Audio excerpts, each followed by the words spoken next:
أعوذ بالله من الشيطان الرجيم. بسم الله الرحمن الرحيم.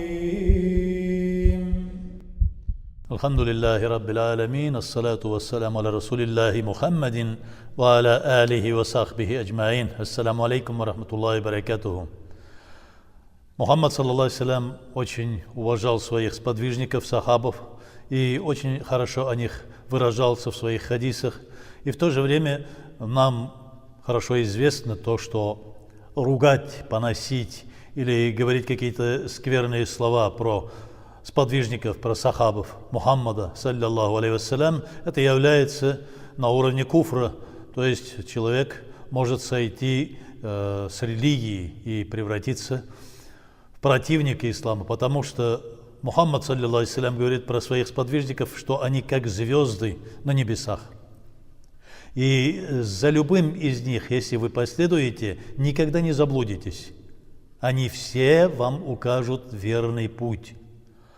Про некоторых сахабов даже Аллах Субхану ва Тааля упомянул даже в Коране, где мы видим, что Мухаммад, саллаллаху алейхи вассалям, когда сидел в пещере на горе Саур, когда они убегали от врагов, прятались от врагов, когда совершали хиджру.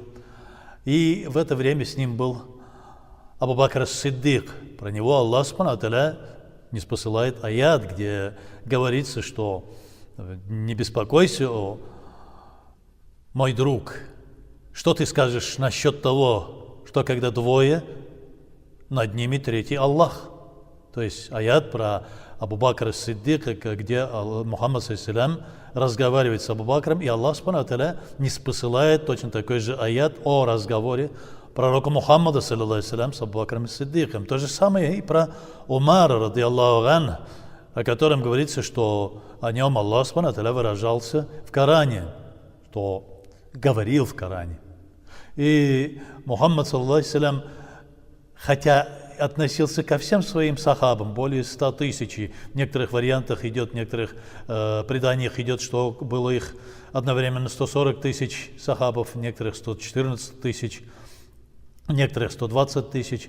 Но меньше или больше, но все равно он всех одинаково любил и уважал, потому что они были его сподвижниками. Но среди них были те, про которых он сказал, что они дороже мне.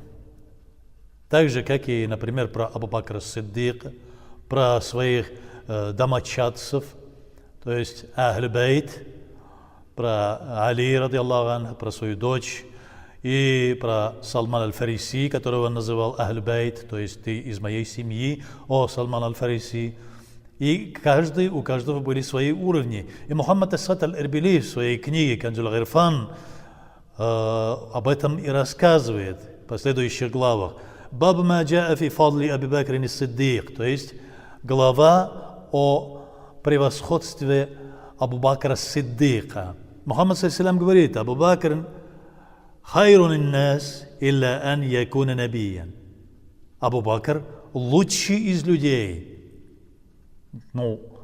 кроме пророков. То есть Абу Бакр ас-Сиддик, говорит Мухаммад саллаллаху алейхи вассалям, он самый лучший из всех людей.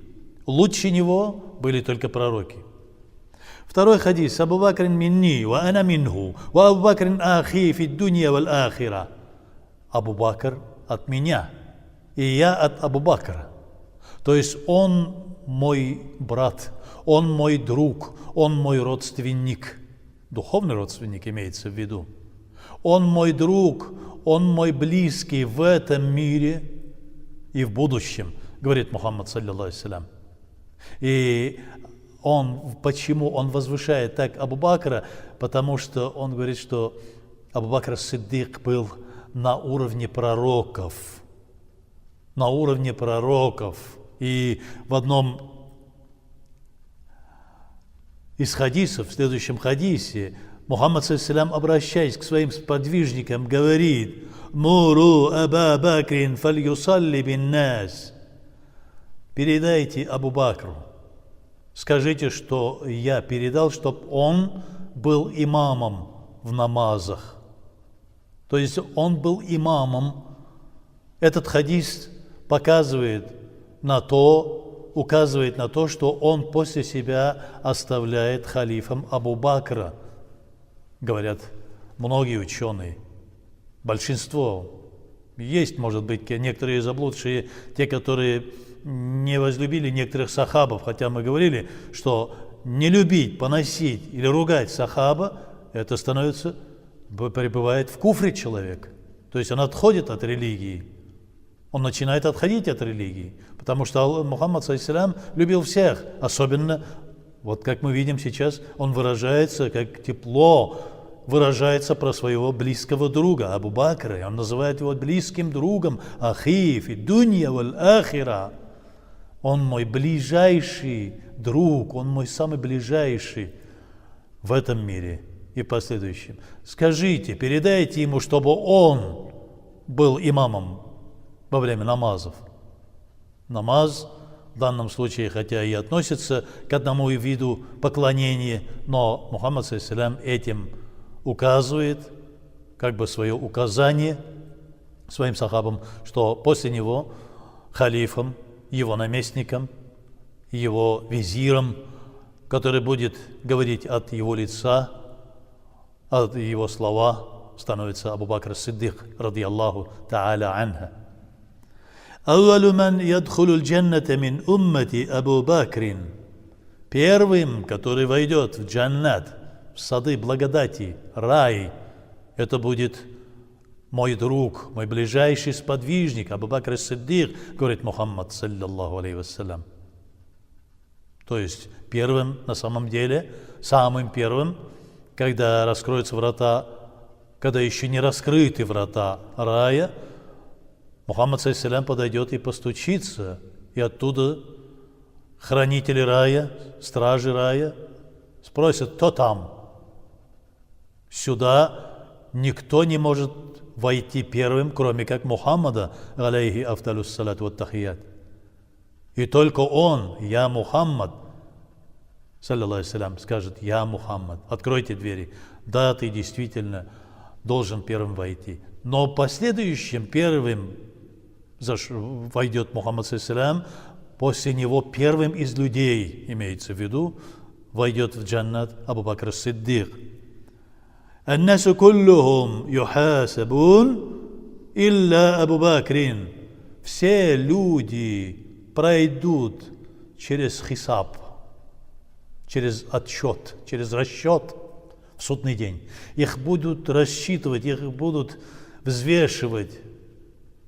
Но Мухаммад ﷺ говорит, кроме Абу Бакра. Абу Бакр ас-Сиддик, радiyallahu ta'ala ан, войдет без хисаба, без расчета, прямиком в рай.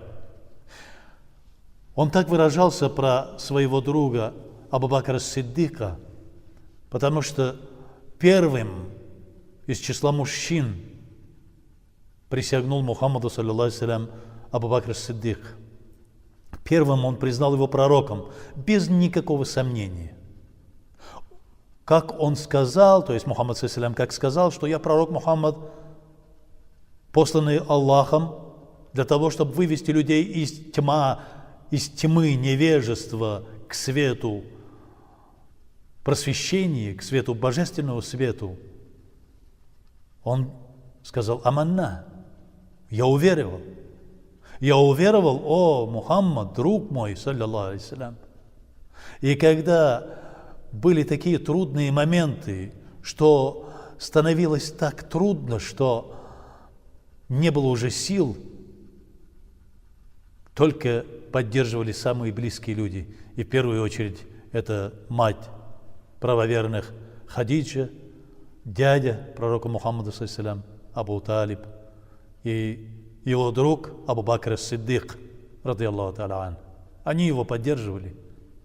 Они в самые трудные моменты. И когда мушрики и неверующие Мекки спрашивали по тому или иному вопросу, а как ты скажешь, например, про Миградж, про переселение, про путешествие из Мекки в Иерусалим и вознесение к небесам через 7 сводов небес, пройдя арш, предстал твой Мухаммад перед Аллахом, что ты скажешь на это? Спрашивали мушрики, язычники и неверующие Мекки. Он говорит, Мухаммад ﷺ так сказал?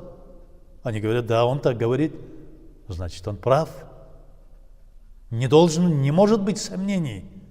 Если он сказал, что путешествовал в одно мгновение из Мекки в Аль-Кудс, и потом вознесся и предстал перед Аллахом, если он так сказал, если эти слова вышли из его уст, то значит это правда. И я верю ему, и нету никаких сомнений.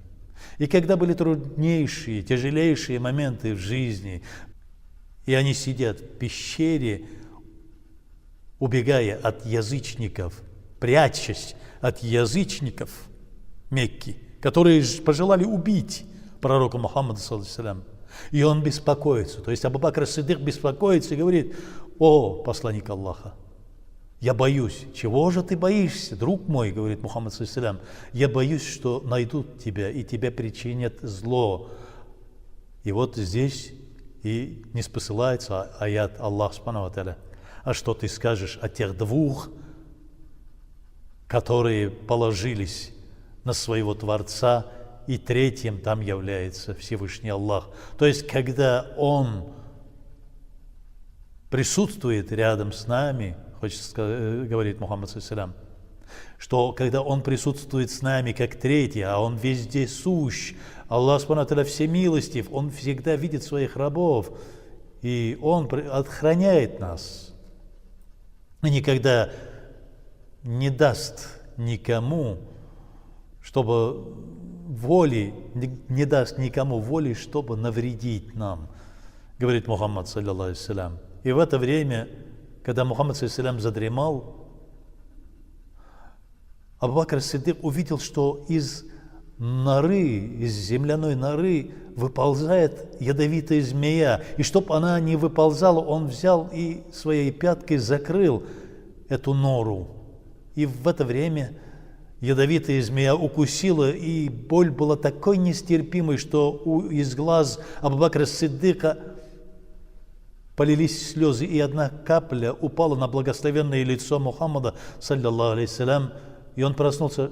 Что ты плачешь? Что случилось, Абу Бакр, спрашивает пророк Мухаммад, саллиллаху алейхи. Ничего, все нормально, просто так. Я боюсь, что тебе навредят, о достойнейший пророк Аллаха, говорит Абу Бакр ас-Сиддик. Из-за этого Мухаммад, саллиллаху алейхи, первым среди сахабов вознес и приблизил Абу Бакр ас-Сиддика, хотя он ко всем относился хорошо, но среди них, среди избранных, первым среди избранных был Абу Бакр ас-Сиддик, радiyallahu та'аля ан. Ассаламу алейкум ва рахматуллахи ва баракатуху.